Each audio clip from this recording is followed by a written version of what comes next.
하면서 시간을 한번 때워보자.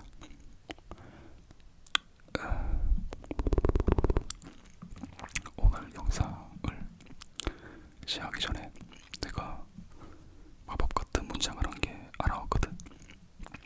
그게 어떤 문장이냐면, 잘 들어봐봐.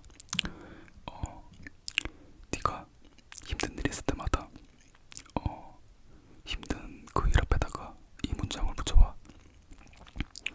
야, 이거 진짜 개꿀잼이다. 예를 들어 아침에 네가 진짜 죽을 것 같은데 일어나서 양치하면서, 야, 이거 진짜 개꿀잼이다. 우울하게 하면 안 돼. 텐션 올려서, 야, 이거 진짜 개꿀잼이다. 딱 이러면 어, 이거 개꿀잼인가?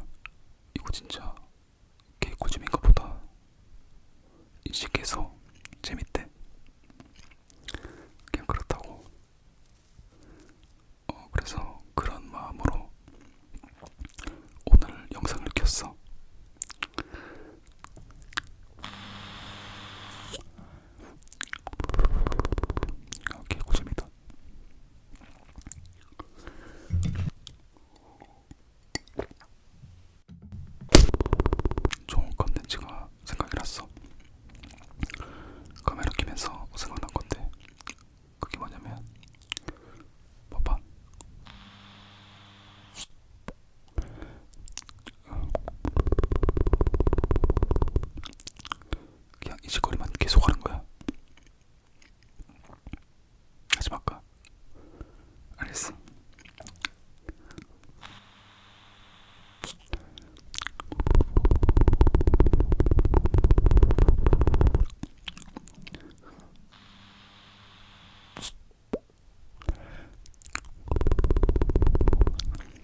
기억이 안 나. 어떻게 끊었는지도 모르겠고 전화를.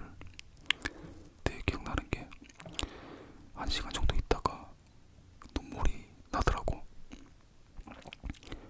일단 안 믿기니까.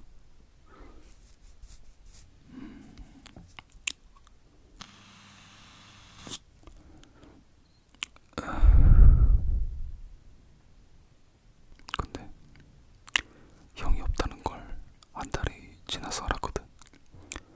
왜냐면 그 이유가 내 번호를 아는 사람이 형밖에 없었단 말이야. 새엄마랑은 나랑 사이가 그렇게 좋진 않아서 내 번호를 알려주지 않았단 말이야. 형만 알고 있었거든. 그래서 한 달이 지나서 알게 됐어. 그래서 살던 집 다 정리하고 울산에 내려갔단 말이야. 울산에 내려가서 짐도 안 풀고 형이 살던 방문을 그냥 바로 열어봤단 말이야. 방 안에 그 침대, 컴퓨터 책상, 그리고 그 책상 위에 책이 있거든. 책 중간에 꽂혀있던 그 노란색 포스트잇, 거기에다가 형이 유서를 적어놨던 게 있었어. 한 문장으로 돼 있던 유서 그 내용이 기억이 나는데,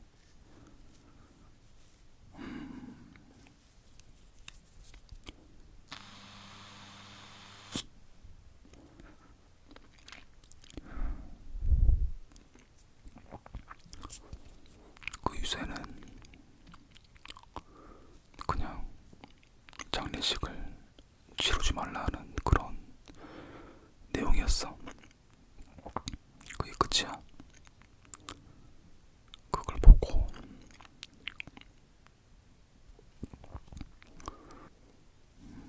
그걸 보고 방 안에 그 목을 맸던 흔적, 그리고 분필 자국, 책상 위에 뭔가로 문질렀던 그런 자국들까지, 책상 위에 그 자국들을 보는데 발로 막 문지른 자국이었던 느낌이었어. 그 자국들 보면서 들었던 생각이,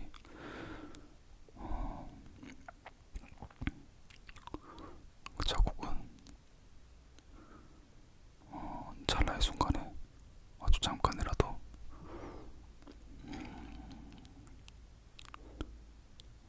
잠시 후회했던 순간이 아니었을까.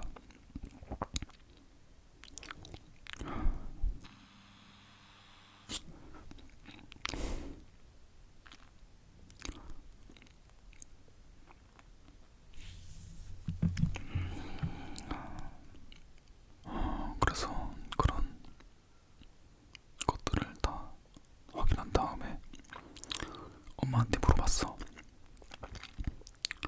좀 더 그때의 상황을 알고 싶다고 얘기했거든. 내가 그때 일요일이었대.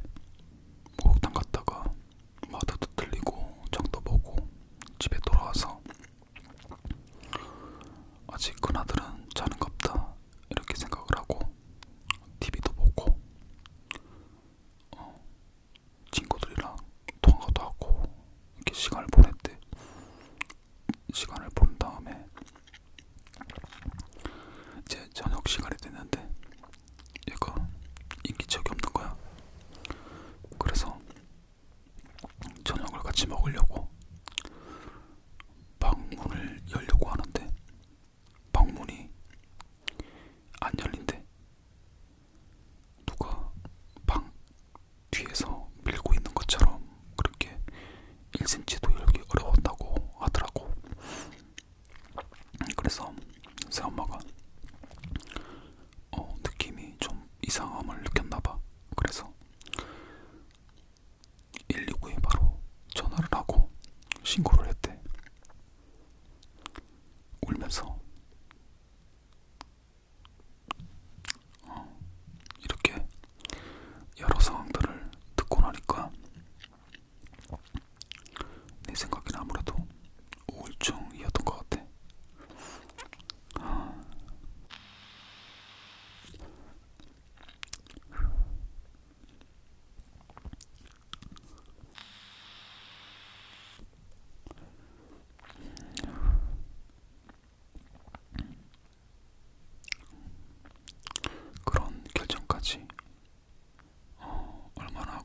했을까?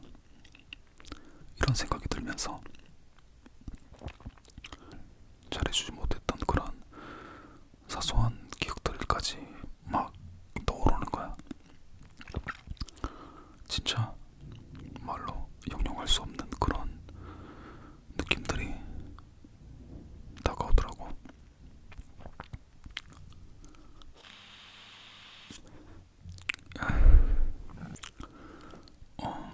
그렇게 시간이 되게 많이 흘렀어. 그런 감정들이 되게 오래 가더라. 예전에 아버지가 돌아가셨을 때도 그렇게 울진 않았거든. 아버지가 돌아가셨을 때 그때 형의 눈에서 눈물을 처음 봤어. 그날은 잊을 수가 없는 장면이었거든. 그렇게 강해 보였던 사람 눈에서 눈물이.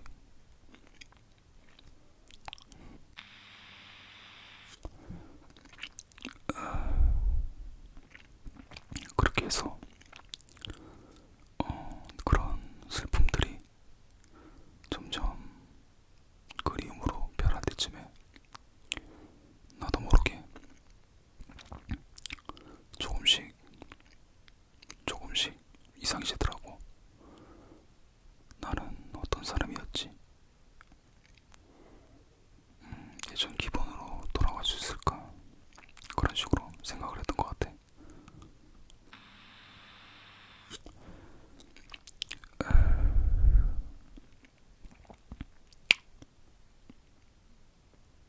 그 후로 내가 병원에 찾아갔단 말이야. 정신병원. 내가 그때는 집 밖에 몇 달 동안 안 나갔단 말이야. 사람들도 안 만나고 연락 다 피하고. 그때부터 성격이 좀 많이 바뀌었어.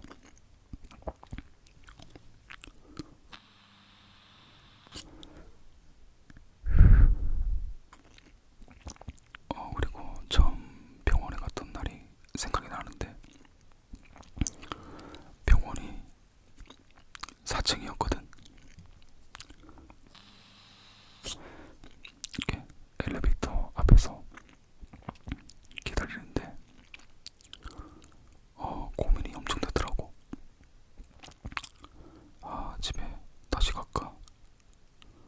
아니다, 그냥 온 김에 한번 가보자. 모르겠다, 그냥 타고 올라갔어. 갔는데 사람들이 엄청 많은 거야.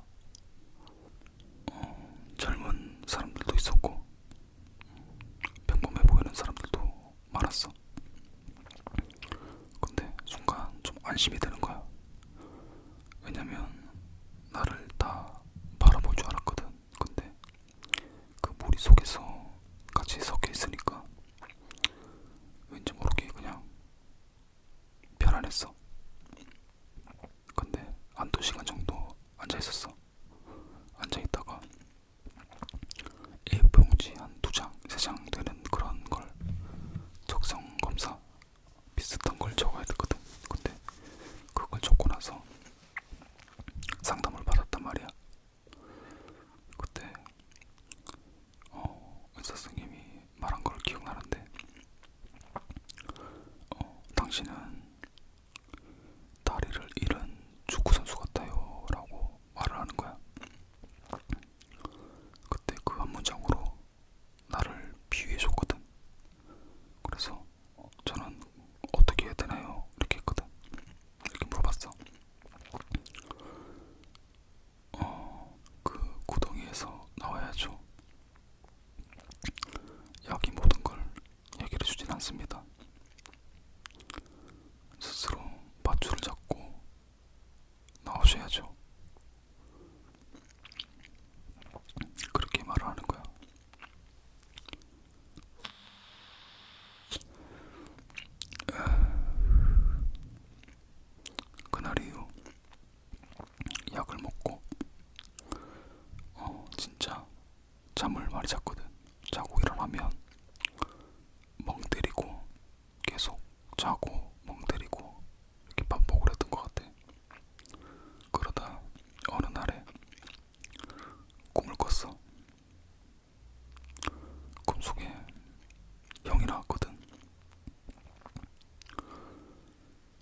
멀리서 미소를 지으며 나를 그냥 바라보는 그런 모습이었거든. 아무 말도 안 하는 거야. 그래서 내가 다가가서 오랜만이다, 보고 싶었다, 이렇게 말한 다음에, 근데 꿈속에서 말이 잘 안 나오는 거 알지? 그런 다음에 꼭 끌어안았어. 끌어안다가 꿈에서 깼어.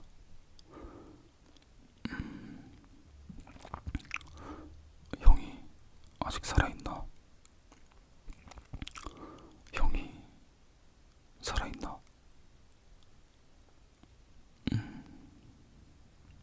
싶지는 않나? 아니구나. 망각을 했지. 화장실 가서 생각을 했어. 형이 이 정신 못 차리는 동생 앞에 나타나서 힘내라고 나타나준 게 아닐까. 그 이후로도 안 좋은 습관들이 생겼어. 담배도 전보다 많이 피게 됐고.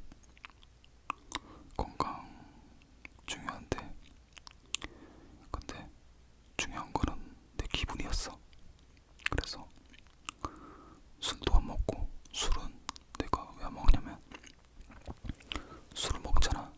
그런 좀 안 좋았던 슬픈 기억들이 좀 더 선명해지는 그런 느낌 때문에 못 먹겠더라고.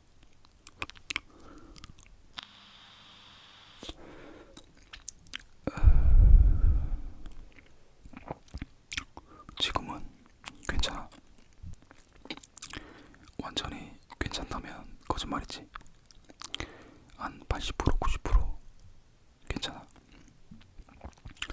가끔 생각나고 그러면 어릴 때 살던 동네가, 거기서 형이랑 닥치치기 했던 골목이나 무궁화 꽃이 피었던 전봇대, 같이 자전거 타고 놀았던 놀이터, 거기를 한 번씩 다 가봐. 전봇대에 손 한 번 얹고 바람 살랑살랑 맞으면서 그런 느낌 떠오르면서 좀 뭔가 치유가 되는 느낌이었달까. 그리고 놀이터에 가서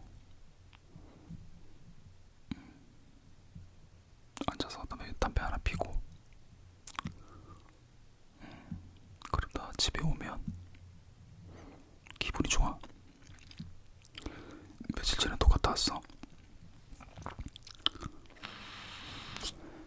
한 일주일 전인가 갔다 왔는데, 저녁 시간대 놀이터에 가서, 원래 담배 피면 안 되는데 거기서 한 대 피고 형한테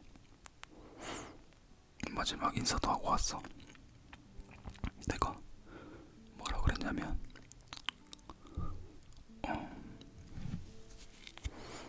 형, 이별이 너무 힘들었다.